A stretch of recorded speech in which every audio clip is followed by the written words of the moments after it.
بسم اللہ الرحمن الرحیم۔ یہ صحیح ہے کہ انسانی زندگی ضروریات اور خواہشات سے عبارت ہے، لیکن ان تمام ضروریات و خواہشات کے کچھ حدود اور قیود ہوتے ہیں تاکہ انسان اپنے کردار کو سنوار سکے اور زندگی ایک متوازن انداز سے گزار سکے۔ کہیں ایسا نہ ہو کہ تعیشات ضروریات بن جائیں اور بے بنیاد خواہشات بن جائیں۔ جو کیفیات ضروریات اور خواہشات کو اپنے حدود و قیود میں نہیں رکھ پاتی ہیں اسے لالچ یا طمع کہتے ہیں۔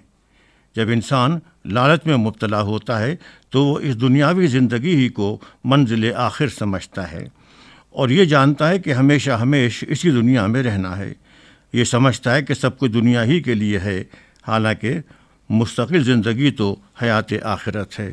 وہ زندگی ہے جہاں انسان کا ایمان و عمل کام آئے گا، کیونکہ بڑی واضح بات ہے کہ یہ عارضی حیات عمل ہے اور اصل زندگی وہ ہے جہاں انسان کو مستقل رہنا ہے۔ جو صاحبان ایمان ہیں اور باشعور ہیں وہ جانتے ہیں کہ جیسا اس دنیا میں کریں گے ویسا آخرت میں بھریں گے اور پائیں گے۔ جو دنیا ہی میں الجھ کر رہ جاتے ہیں وہ خواہشات کے جھرمٹ میں پھنس جاتے ہیں اور زندگی لالچ کا شکار ہو جاتی ہے۔ بظاہر ایسا لگتا ہے کہ لالچ کے ذریعے انسان بہت کچھ پا رہا ہے، حالانکہ حقیقت یہ ہے کہ وہ لالچ کے ذریعے سب کچھ کھو رہا ہے۔ لالچی شخص کبھی سیر نہیں ہوتا بلکہ ایک خواہش کے بعد دوسری خواہشات کا طلبگار ہو جاتا ہے۔ اس لیے اگر یہ کہا جائے تو مناسب ہوگا کہ خواہشات کا مرکز نفس ہوتا ہے۔ اگر انسان نفس کا غلام ہو جائے تو خواہشات کا غلام ہو جاتا ہے۔ ایسے شخص کو لالچی کہتے ہیں اور وہ آزاد ہوتا ہے جو نفس پر قابو پاتا ہے۔ لالچی شخص کی پہچان یہ ہے کہ وہ اپنی دولت کو زیادہ سے زیادہ بڑھانے میں مصروف ہوتا ہے، خواہ کسی بھی وہ ذرائع سے حاصل کی جائے۔ اس کا مطلب یہ نہیں ہے کہ زندگی کو جستجو اور کوشش سے ہمکنار نہ کیا جائے، بلکہ جد و جہد تو انسانی فطرت میں موجود ہے، مگر وہ جد و جہد جو نیک اعمال کے لیے ہو، وہ جد و جہد جو شریعت کے اصولوں کے مطابق ہو، وہ جد و جہد جو میانہ روی کے مطابق ہو، اور وہ جد و جہد جس میں کسی دوسرے کی حق تلفی اور دل شکنی نہ ہو۔ کسی کا دل دکھا کے کسی کا مال حاصل کرنا لالچ کی پہچان ہے۔ کسی کی زمین پر غاصبانہ قبضہ کرنا لالچ کی علامت ہے۔ کسی یتیم کو اس کے حقوق سے محروم کر دینا لالچ کی شناخت ہے۔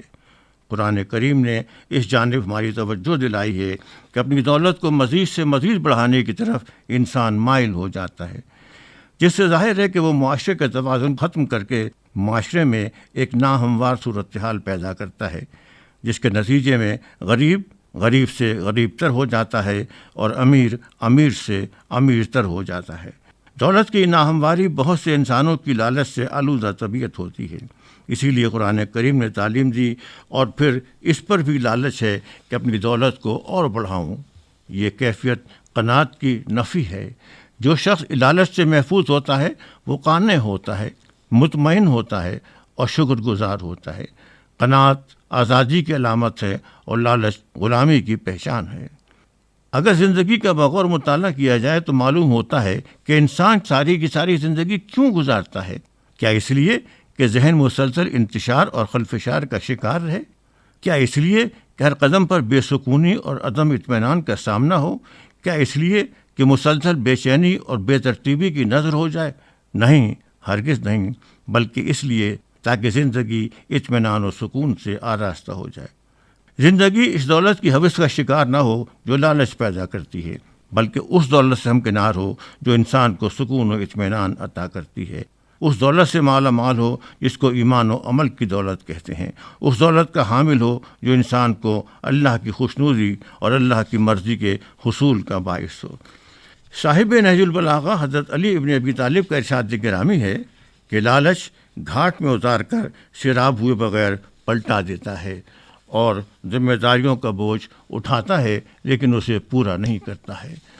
بعض اوقات پانی پینے والے کو سیراب ہونے سے پہلے اشو لگ جاتا ہے اور وہ پانی نہیں پی سکتا ہے۔ جب کسی چیز کی قدر بڑھ جاتی ہے اس لیے کہ وہ پسندیدہ یا مرغوب ہو تو اس کے ضائع ہو جانے سے بے انتہائی دکھ ہوتا ہے۔ آرزوئیں آنکھوں کی بینائی کو کم کر دیتی ہیں، جو نصیب میں ہوتا ہے وہ ان تک پہنچنے کی کوشش کیے بغیر ہی مل جاتا ہے۔ لالچ کا اظہار اس امر سے بھی ہوتا ہے کہ انسان کو جس قدر بھی میسر آ جائے اسے وہ کم سمجھتا ہے، اور جو کچھ مل جاتا ہے اس پر شکر نہیں کرتا۔ اگر اللہ کی عطا کردہ نعمتوں پر شکر کیا جائے تو اللہ اپنی نعمتوں میں اضافہ کر دیتا ہے۔ قرآن کریم متعدد مقامات پر شکر کی ہدایت کرتا ہے۔